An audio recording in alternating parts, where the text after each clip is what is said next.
하나님 말씀 받겠습니다. 하나님 말씀 구약 성경 역대하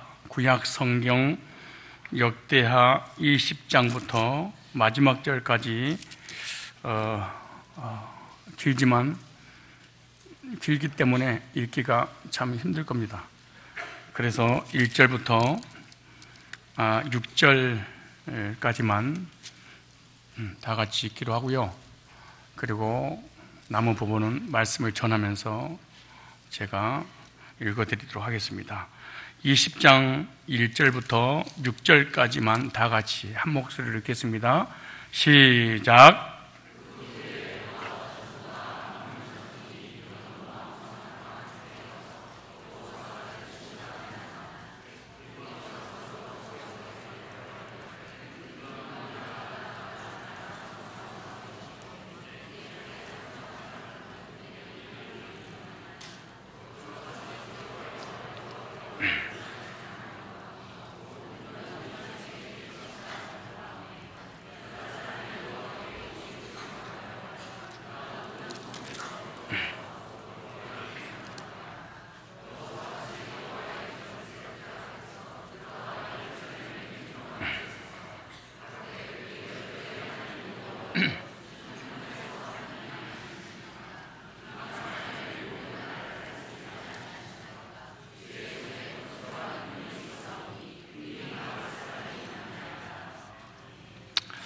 오늘 읽은 본문을 중심해서 오직 주만 바라보는 삶이라는 제목으로 말씀을 증거할 때 큰 은혜의 시간이 되시기를 축복합니다. 오직 주만 바라보는 삶, 오늘 제목입니다. 제가 청년 때 신앙생활 하면서 삶에 어려움이 오거나 고난을 만나게 되면 그 어려움과 고난을 해결하기 위해서 기도하고, 그리고 리더들을 찾아가서 이 고난의 문제를 어떻게 좀 해결하면 되겠습니까?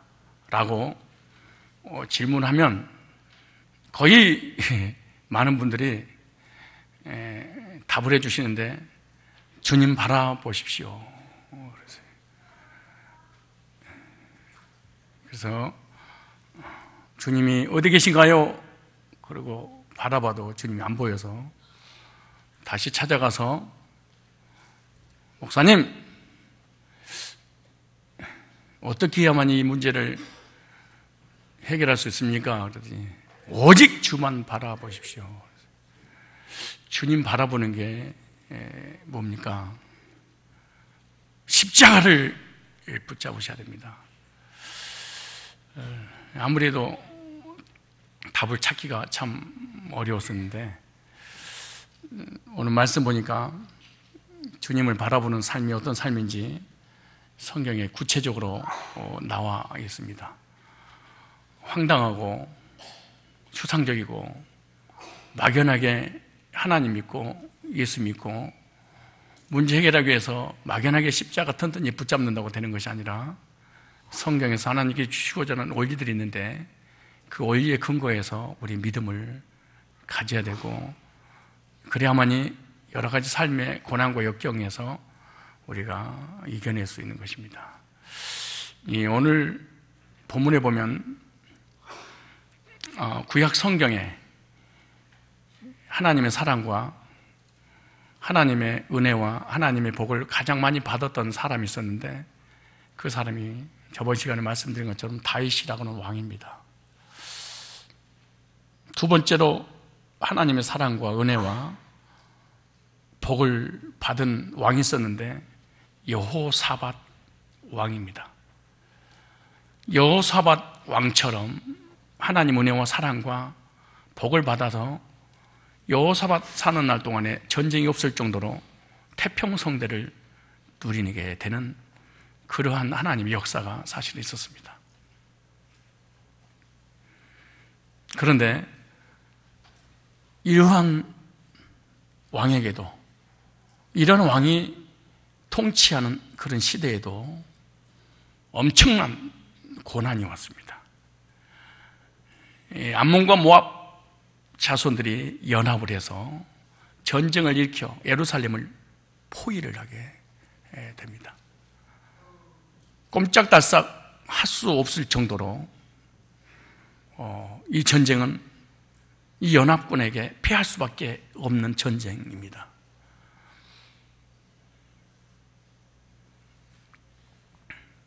이 전쟁에서 피하게 되면 이스라엘 나라는 망하게 되고, 이스라엘 백성들은 전쟁에서 피했기 때문에 포로로 끌려가서 노예 생활을 할 수밖에 없는 불행이 찾아오는 그런 아주 큰 환난을, 큰 역경을 당하게 됩니다.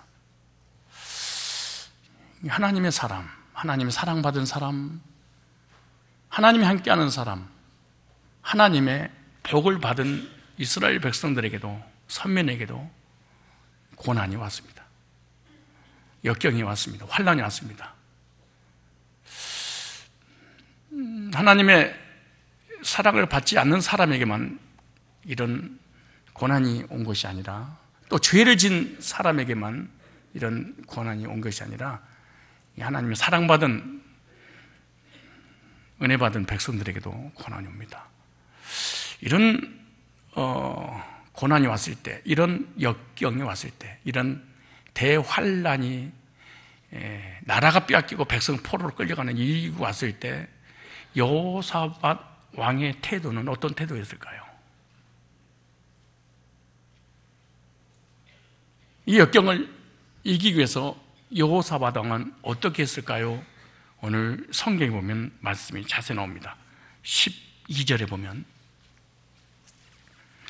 우리 하나님이여 그들을 징벌하지 아니하시나이까?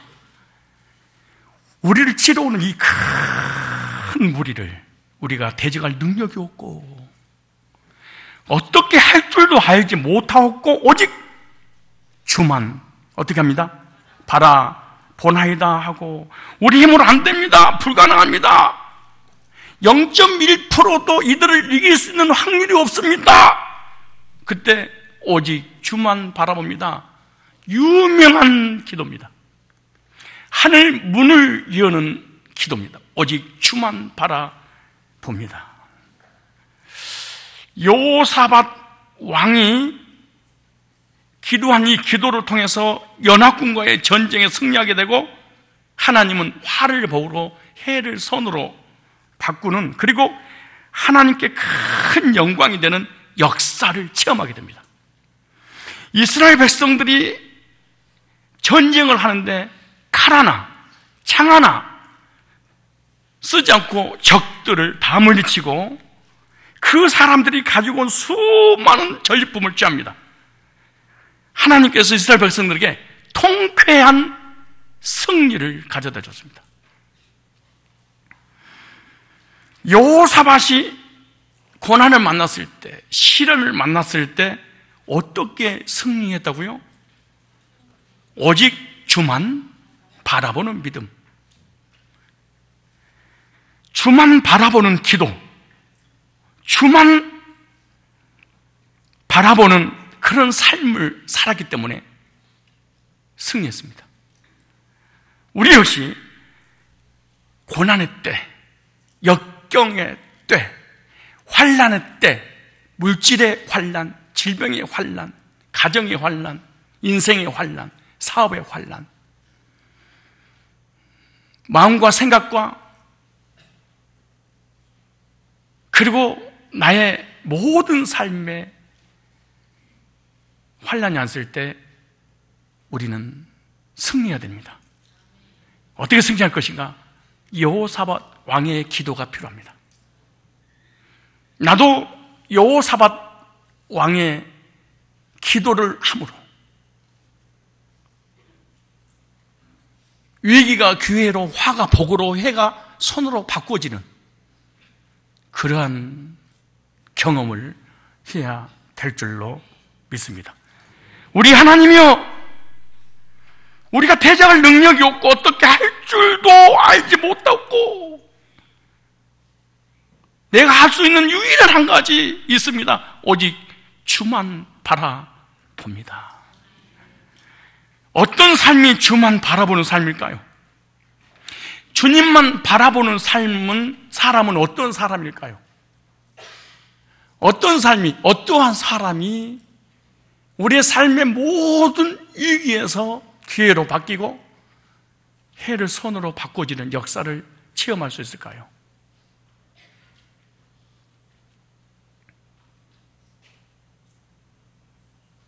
오늘 본문은 우리에게 승리의 비결을, 승리의 원리를 알려주셨습니다. 오직 하나님만 바라보고, 물결을 보지 말고 파도를 보지 말고 예수님만 바라보고, 하나님께 매달려 기도만 하고, 좌우로 치치지 마, 오직 예수님만 바라보십시오 라고 한 게 아니고, 오직 주만 바라보는 삶이, 오직 주만 바라보는 사람이 어떤 사람이고 어떤 삶인지를 오늘 본문에 세 가지로 우리에게 원리를 말씀해 주고 있습니다. 기독교인들이 다 오직 주님만 바라보지 않는 사람 없습니다. 십자가 튼튼히 붙잡는 사람 없습니다. 교회 다 다닙니다. 예배 드립니다. 그러나 어떻게 바라보는 것이 하나님이 기뻐하시는 문제 해결 승리의 비결을 가져다주는 바라봄인지 말씀하고 있습니다. 오늘 첫째, 오늘 본문을 한번 다시 읽도록 하겠습니다. 3절부터 5절까지입니다. 오직 주님만 바라보는 사람, 오직 주님만 바라보는 삶. 자, 3절부터 5절까지 다 같이 한 목소리로 시작. 여호사밧이 두려워하여 여호와께로 낯을 향하여 간구하고 온 유다 백성에게 금식을 공포하며 유다 사람이 여호와께 도심을 구하려 하여 유다 모든 성읍에서 모여와서 여호와께 간구하더라. 5절 중요합니다. 시작. 여호사밧이 여호와의 전 셋들 앞에서 유다와 예루살렘의 회중 가운데 서서 가로되 우리 열주의 하나님 여호와여, 주는 하늘에서 하나님이 아니시니까 이방 사람의 모든 나라를 다스리지 아니시나이까. 주의 손에 권세와 능력이 싸우니 능히 막을 사람이 없나이다. 첫째, 성전에 모이는 삶입니다. 왕이 어려움을 당하자 전 백성을 성전에 모이게 하므로 백성들이 성전에 모입니다. 모든 성읍에서 하나님의 도움을 구하려고 성전에 한 사람 한씩 다 몰려들기 시작했습니다. 그래서 이스라엘 백성들은 어려운 일이 있을 때마다 하나님의 성전에 나와서 모였습니다. 여기 성전 마당입니다. 그리고 유다와 예루살렘의 회중 가운데 서서 전부 모아놓고 왕이 선포를 하고 기도하는 모습을 보게 됩니다. 이스라엘 백성들이 고난을 당했을 때 주님을 바라봤습니다. 어떻게 바라봤느냐? 성전에 모이기 위해서 그들은 나왔습니다. 이것이 주님을 바라보는 승리의 비결이었습니다. 성전에 그들이 나오지 않고 성읍에서 각자 기도했다면 이 전쟁은 패했습니다. 기도원에 가서 부르짖었다면, 부흥에 가서 부르짖었다면, 이 교회 저 교회 떠돌아다니면서 아무데나 하나님이 계시니까 하나님 응답하실 거야 라고 매달렸다면 이 전쟁은 패했을 것입니다. 하나님 임재가 있는 곳, 하나님이 함께 하시는 곳, 하나님의 예배가 있는 곳,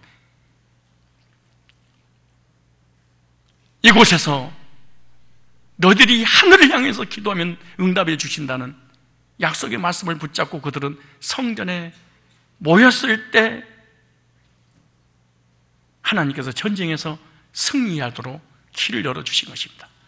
중요한 원리입니다. 우리의 삶에 고난이 왔을 때 어떻게 해결할까요? 집에서? 가정에서? 어디서서? 그게 아닙니다.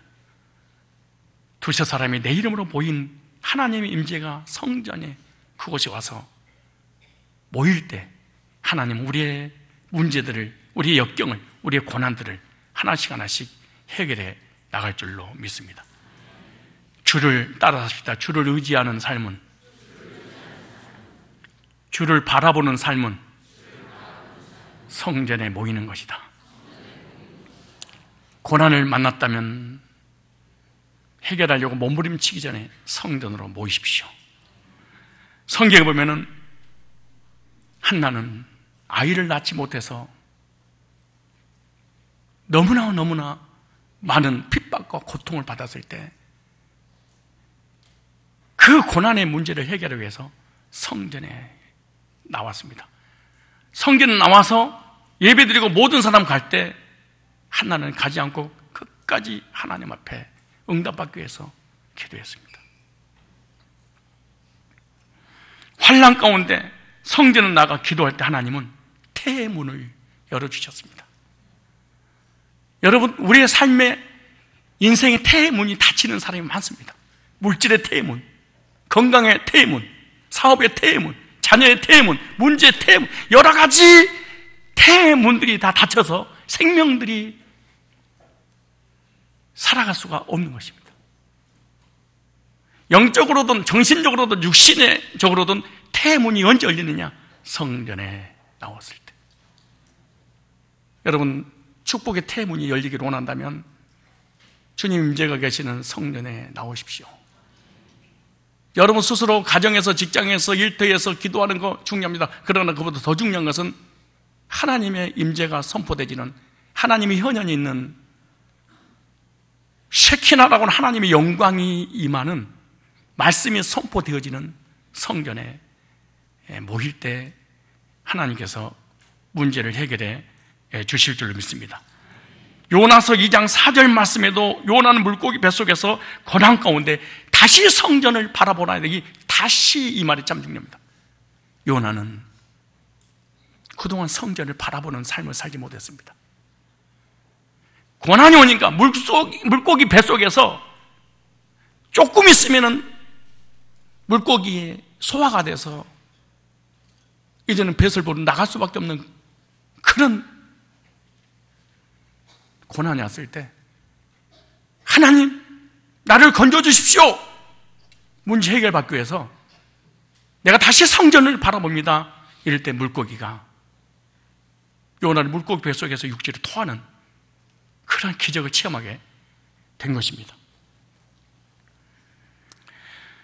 오늘 본문의 여호사밧 왕도 또 초대교회 성도들도 사도행전 5장 41절 이하에 보면은 그들은 날마다 성전에 모였다 이렇게 말합니다. 날마다 성전에 모였던 그 시대적 상황은 로마가 지배하고 율법주의, 대제사장, 서기관, 바리새인들 이들이 기독교인들을 핍박하고 예수 믿으면 두세 사람이 모이면 그때는 죽임을 면치 못합니다. 사자밥이 될 그때입니다. 그런데 그들은 핍박이 오면 올수록, 고난이 오면 올수록, 환난이 오면 올수록 성전에 모이기를 전혀 힘쓰며, 왜 힘썼다는 단어를 썼을까요? 모일 수 있는 그런 상황, 그런 환경이 아니기 때문에 그렇습니다. 모이면 죽었습니다.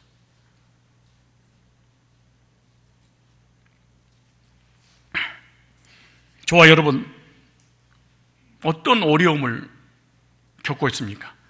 어려운 일을 당했을 때 이스라엘 백성들은 어디에 모였어요? 성전에. 우리의 삶에 어려움이, 고난이 찾아오면 어디에 모여야 됩니까? 하나님의 몸된 성전, 교회에 모여야 됩니다. 여러분 모였습니까? 모이고 있습니까? 앞으로 이런 혹시 고난이 찾아올지 모르는 우리의 삶 가운데 언제 어떤 문제, 어떤 사건, 어떤 상황이 우리에게 주어질지 아무도 모릅니다. 여러분들이 전혀 고난이 없기 때문에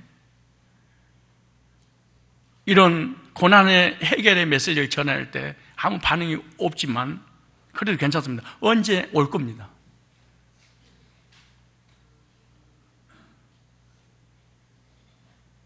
그때 이 말씀을 기억하십시오.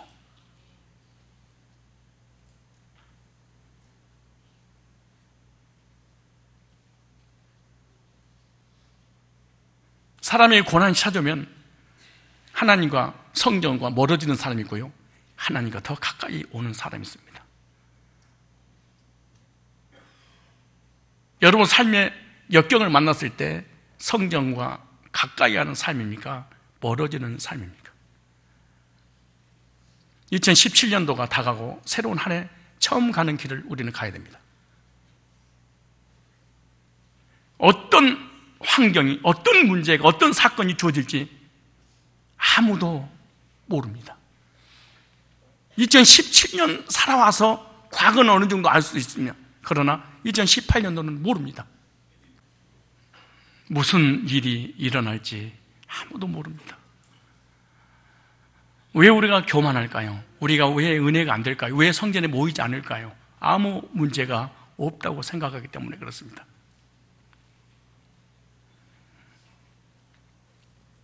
고난이 올 때 내가 잘못해서 하나님 고난 주는 게 아닙니다. 대부분 고난을 만나면 내가 죄를 져서 하나님 나한테 징벌 내리시는구나 이렇게 생각하는데, 하나님 백성들에게 하나님의 은혜와 사랑을 듬뿍 받았던 의인들에게도 고난이 때로는 왔습니다. 그것은 성전에 모이게 하시게 한 하나님의 의도가 있었던 겁니다. 모이지 않으니까 오늘 성전에 이렇게 말, 각 성읍에 흩어진 사람들이 성전에 모이더라. 안 모입니까?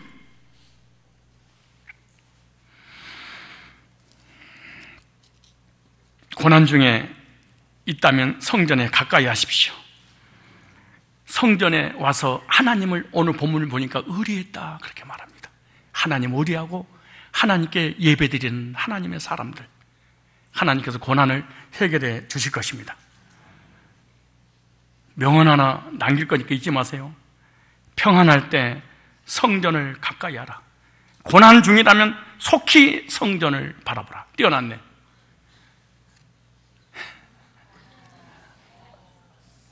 할 것 없어요. 저걸 갖다가 가야게 썼다 그렇게 말. 그만 띄우세요. 잊지 마세요. 고난이 찾았다면 성전을 가까이 하라. 고난 중에 있다면 속히 성전을 가까이 하라. 첫 번째 원리 잊지 마시고 2018년도 영접하십시오. 무조건 믿습니다. 이런 무당 같은 믿음 갖지 말고, 샤머니즘 토속적인 인본주의적 믿음 갖지 말고 성경의 원리대로 우리가 믿음을 가져야 될 것입니다. 두 번째, 3절로 4절 봅시다. 오직 주님만 바라보는 삶이 도대체 십자가를 바라보는 삶이 어떤 삶이냐? 여호사밧 왕이 기도하면서 모든 백성이 말합니다. 우리 이 일을 위하여 같이 기도합시다. 모였으니까 뭐 합시다? 기도합시다. 주만 바라보는 삶은요, 하나님께 기도하는 삶입니다. 이스라엘 백성들이 모였습니다. 모여서 뭐 했습니까? 기도했습니다. 금식을 선포하고 하나님께 간구했습니다. 어려운 일을 당하여 하나님께 합심하여 간구했습니다. 초대교회에 합심하여 간구할 때 성령의 충만함이 임했다 이렇게 말하죠. 링컨 대통령이 남북 전쟁을 할 때 전세가 어려워지니까 한 일이 전 국민들에게 대통령이 부탁했습니다. 우리 특별히 기도합시다. 3일만 금식하면서 하나님 앞에 부르짖어 간구합시다. 이 전쟁에서 그들의 기도를 드시고 하나님 응답해 주셨습니다. 어려울 때 하나님께 간구하고 매달리는 것이 하나님을 바라보는 삶인 줄로 믿습니다. 중요한 원입니다. 주만 바라보는 삶은 어떤 삶이냐? 성전에 나와서 기도하는 삶입니다. 환난 중에 기도는요, 하나님께 영광 돌리는 역사가 일어나. 참 신기해요. 환난이 왔어요? 고난이 왔어요? 역경을 당했어요?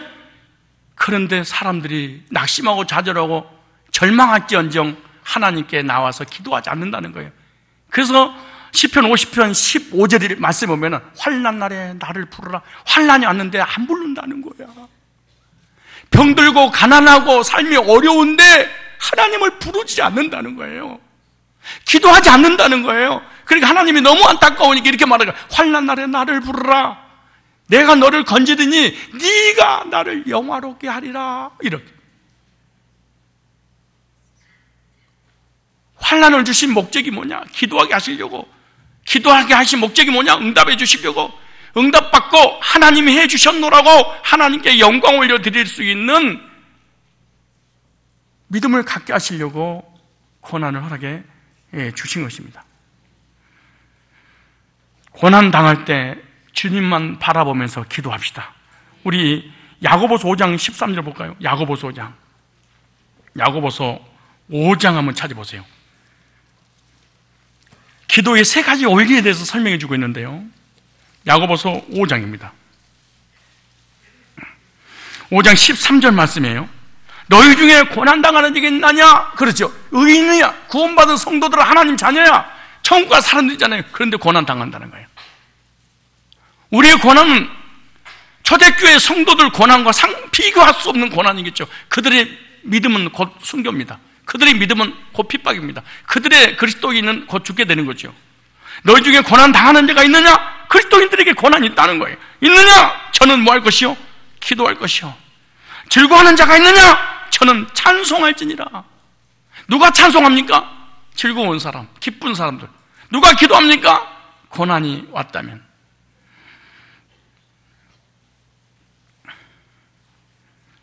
그런데 보세요. 15절로 쭉 보면은 언제 기도해야 되느냐? 13절로 14절 나오죠. 고난을 당할 때, 고난과 환난이 있을 때는 기도의 기회요, 응답의 기회요, 하나님의 역사가 나타날 수 있는 기회입니다. 고난 중에도 기도하지 않는 것은 교만입니다. 고난 가운데 기도하고 있다면 겸손한 사람입니다. 고난을 주신 목적이 뭐냐? 기도하게 하시려고. 기도하게 하신 목적이 뭐냐? 응답해 주시려고. 응답하신 목적이 뭐냐? 하나님이 역사하셨노라고 영광 돌리게 하시려고. 성도의 특권은요, 어려운 일이 왔을 때 기도할 수 있는 특권입니다. 구원받지 못한 사람과 불신자는, 인본주의는 고난이 올 때 기도의 대상이 없습니다. 의지할 데가 없지요. 우리가 길을 가다가 넘어지잖아요. 엄마, 아빠 이러더라고. 의지할 대상이, 부를 대상이 있는 게 얼마나 감격. 그러나 고아는 부를 대상이 없어요. 그리스도인들이 고난을 만났을 때 부를 수 있는, 의지할 수 있는 대상인 전능하신 하나님이 계신다는 것이 얼마나 큰 특권이고 큰 은혜입니까? 기도는 하나님 앞에 나아갈 수 있는 특권을 주어준 것입니다. 어려운 고난을 당했을 때 하나님께 가까이 가는 계기가 되는 것입니다. 환난과 고난은 기도의 기회입니다. 바다엔 항상 풍랑이 있듯이 우리 인생의 삶에도 풍랑이 있습니다. 큰 풍랑, 작은 풍랑. 여러분들 좀 얼굴 보니까 내 인생에, 나의 삶 가운데 나에게만 문제가 있는 것 같아 라고 써져 있어. 아무나 붙잡고 문제 없는 사람 있는가 물어보십시오. 근데 말을 들어보면요, 내가 제일로 적은 문제더라고. 내 문제가 제일 크다고요?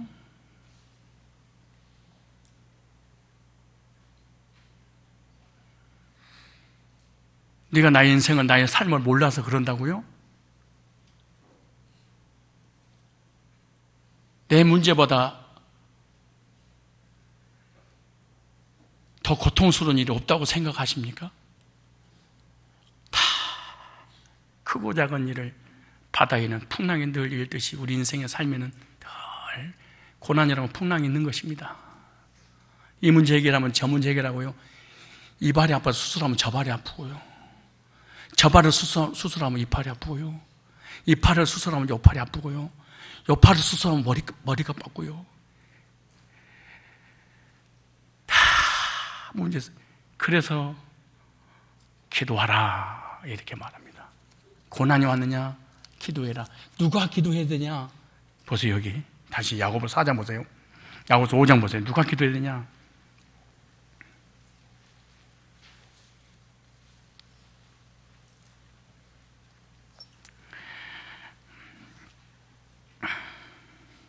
16절 시작.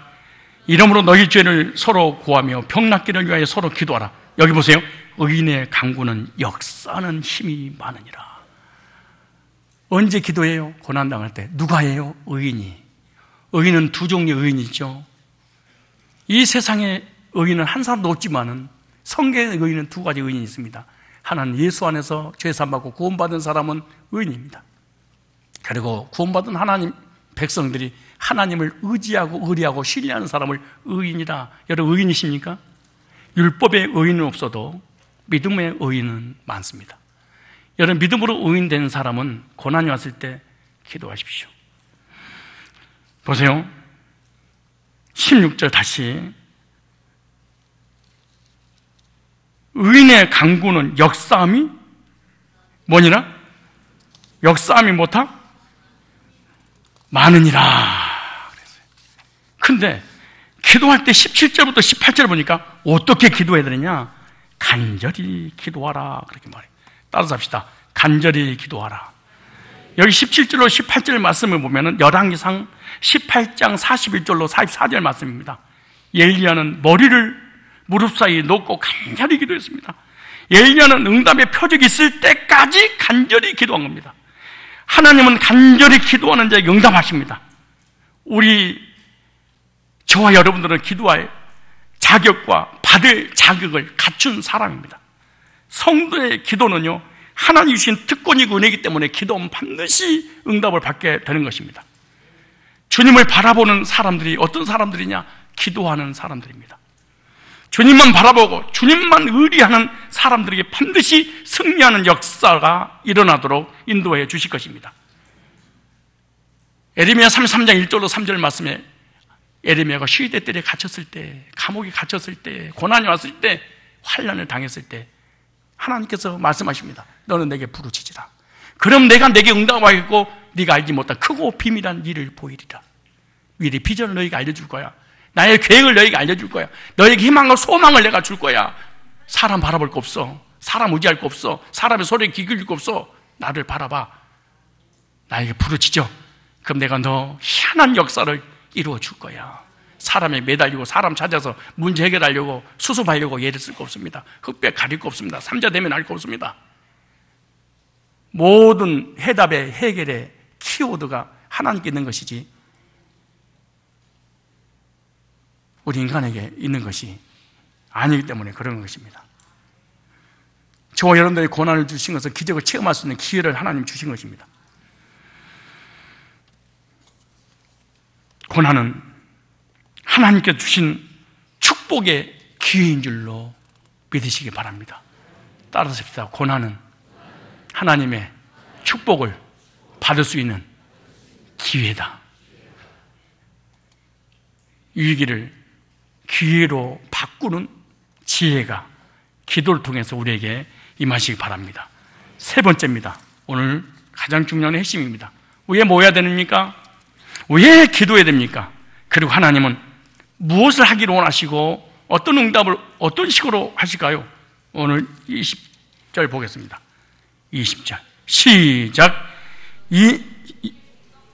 이에 시작. 이에 백성들이 일찍 일어나서 두구와 들로 나가니라. 나갈 때 여호사밧이 서서 가로되 유다와 예루살렘 거민들아 내 말을 들을지어다. 너희는 너희 하나님 여호와를 신뢰하라. 그리하면 견고히 서리라. 그 선지자를 신뢰하라. 그리하면 형통하리라. 주만 바라보는 삶은 십자가 튼튼히 붙잡는 삶도 아니고 하늘만 쳐다보는 삶은 아니고 하나님만 절대적으로 믿는 삶이 아닙니다. 주님만 바라보는 삶은 선지자를 신뢰하는 삶입니다. 이스라엘 백성들이 전쟁에 나가기 전에 성전에 모여 하나님께 기도하고 하나님께 매달렸더니 하나님의 메시지가 왔습니다. 누구를 통하여? 선지자 주의 종을 통해서. 모인 사람 중에 한 사람에게 하나님의 말씀이 회중 가운데 한 사람에게 메시지가 임했습니다. 볼까요? 이 말씀을 잘 들으셔야 됩니다. 15절로 14절부터 17절까지 시작. 여호와의 신이 회중 가운데서 네 사람 야시엘에게 임하셨으니 저는 아삽 자손 마따냐의 현손이요 여이엘의 증손이요 분하야의 손자요 스갈의 아들이라. 야시엘이 가로되 온 유다와 예루살렘 거민과 여호사밧 왕이여 왕과 백성들에게 말씀을 선포합니다. 들을지어다 여호와께서 너에게 말씀하시기를 이 큰 무리로 내어 두려워하거나 놀라지 말라. 이 전쟁이 너에게 속한 것이 아니오 하나님께 속한 것이니 내일 너희는 마주 내려가라. 저희가 시소고개로 말미암아 올라오리니 너희가 골짜기 여기 요르엘 들 앞에서 만나려니와 이 전쟁은 너희가 싸울 것이 없나니 항우를 이루고 서서 너희와 함께한 여호와가 구원하는 것을 보라. 유다와 예루살렘 너희는 두려워하며 놀라지 말고 내일 저희를 마주 나가라. 여호와가 너희와 함께하리라 하셨느니라. 이스라엘 백성들에게 왕이 선포된 메시지가 뭔 줄 아십니까? 여호와를 신뢰하라. 경고히 서리라.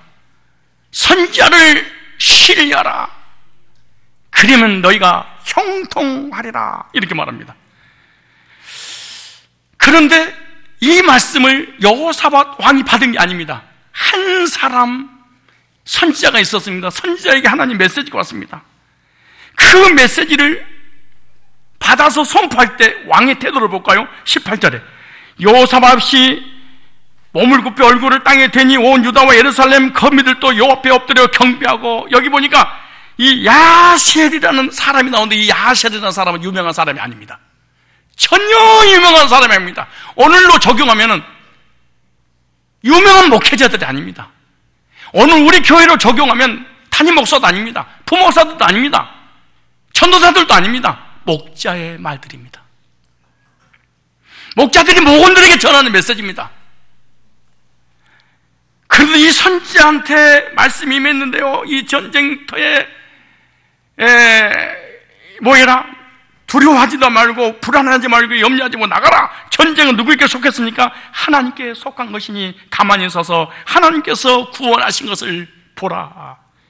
이런 전쟁이 어디가 있습니까? 아니, 특별히 유명한 목회자의 메시지도 아니고, 목장 예배 드리는데 목자가 하는 그 메시지를 하나님 주셨고, 그 메시지를 통해서 전달하게 만들고 그 목원의 문제들을 해결해 주는 내용하고 똑같은 겁니다.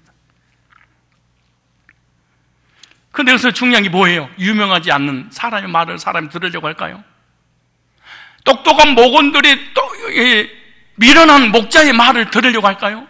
더듬더듬한 목자의 말을 목원들이 들어가니까 얼마나 무시할까요?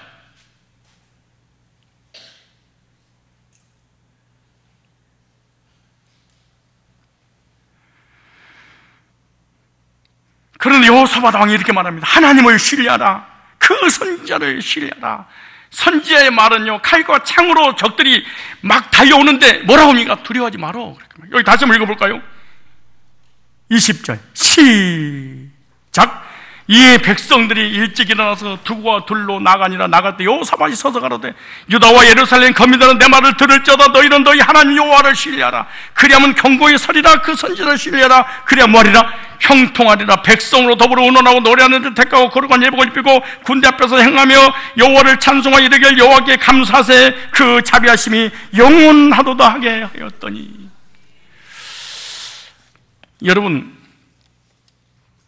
여러분들이 설교 시간에 기도하고 예배는 드리는데 메시지를 못 받은 이유가 뭔지 아십니까?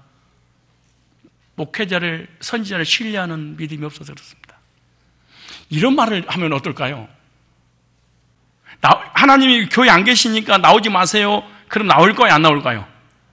나와요. 오늘 우리 교인들한테 여기 하나님 안 계시니까 다음 주부터 나오지 마세요. 그렇게 내가 강구를 했어. 나올까요? 안 나올까요? 나와요. 100% 나와요. 안 나올 수 있는 확률이 제로입니다, 사실은. 왠 줄 아세요? 우리는 종교성 때문에 예배대로 기도할 수 있지만은 메시지는 받을 수 없어도 관계없습니다.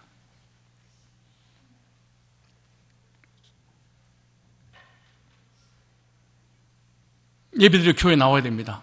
기도해야 됩니다. 그런데 하나님은 그 회중 중에 메시지를 주시는데 주의 종을 통해 선포하는 것입니다. 무명의 선지자의 말을 듣고 무릎을 꿇고 하나님을 경배하면서 그 말에 순종하면서 칼과 창도 없는 무방비로. 그럼 칼과 창도 없는 무방비 상태로 있었다는 것이 어떻게 증거되느냐? 저 보세요. 21절, 22절 봐봐요. 이 말씀을 듣고, 두려워하지 말라는 말씀을 듣고 어떻게 했죠? 기쁘냐? 찬양해라. 이 전쟁은 여호와께 속했으니까. 보세요. 20절, 21절, 21절, 22절 시작. 이 백성이 일찍 일어나서 두가 둘러 나가자 때에 여호수아가 서서 가로되 쭉 얘기하면서 21절 백성이 더불어 의논하고 노래하는 자를 택하여 거룩한 예복을 입히고 군대 앞에서 행하 여호와를 찬송하여 이르기를 여호와께 감사하세. 그 자비하심이 영원하다. 아니, 전쟁 중에 찬양대로서 찬양을 세. 여러분 혹시 전쟁이 일어날지 잘 모르겠지만 전쟁 안 일어나겠지만 혹시 일어난다면 빨리 교회로 와서 기도하면서 찬양대를 빨리 더 많이 세워서 우리가 찬양을 하면 전쟁을 승리하게 할 줄로 믿습니다. 교회로 모이셔야 됩니다. 얼마나 이 전쟁을 확신했으면 창칼이 없는데 찬양할 수 있었을까요? 그는 하나님께서 세운 주의 종의 메시지를 신뢰하는 것입니다. 아멘 안 하는 이유가 뭔지 아십니까? 여러분은 예배도 드리고 기도하는데 말씀만 안 믿는 거예요.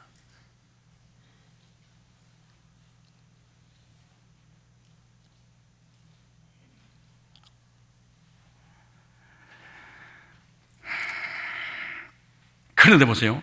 어떤 일이 벌어지는가? 자중질환이 일어나게 됐습니다. 지들끼리 싸우고 찌르고 죽여서 멸망을 당하게 됩니다. 그때 24절, 25절부터 보면 뭐라고 할까요? 이스라엘 백성 나아가서 전리품을 거두는데 얼마나 많은지 사흘 동안 거뒀다.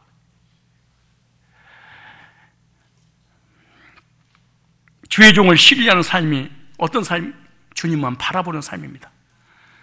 주만 바라보는 사람은요, 주의 종을 신뢰하는 마음을 가지고 있습니다. 주만 바라보는 사람은요, 주의 종을 섬길 줄 아는 사람입니다. 주님을 바라보지 않는 사람은 주의 종을 개무시하는 것입니다. 후숙게 여기는 것입니다. 주님을 바라보지 않는 사람은 주의 종이 전하는 메시지 관심 자체가 없습니다. 예배는 드리고 기도를 하고 찬양하는데 말씀은 절대로 받지 않습니다. 이것은 주님을 절대로 한 번도 바라보는 삶이 아니라 자기를 바라보는 자기 지혜와 자기 지식과 자기 힘을 믿는 사람이기 때문에 그런 거지요.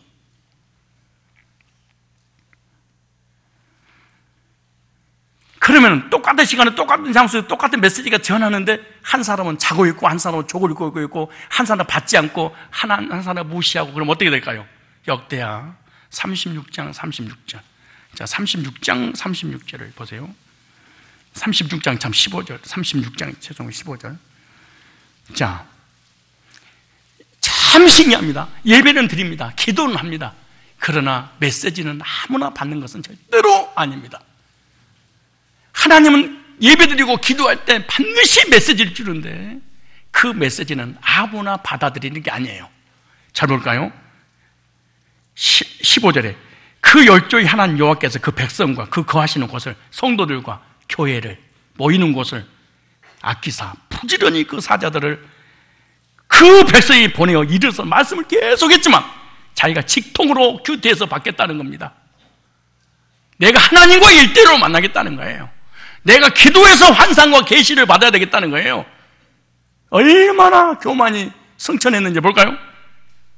근데 보세요. 그 백성이 하나님 사자를 첫째 비웃고 말씀을 전하는데 비웃어. 그러니까 내가 얘기했잖아요. 얼마든지 예배할 수 있다, 기도할 수 있다, 불교처럼 다른 타종교처럼. 그러나 메시지는 받을 수 없다. 자 보세요.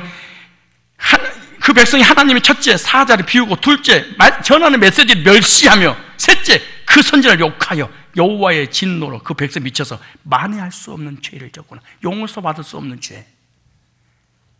예배 시간에 얼마든지 저주받을 수 있습니다. 여러분요.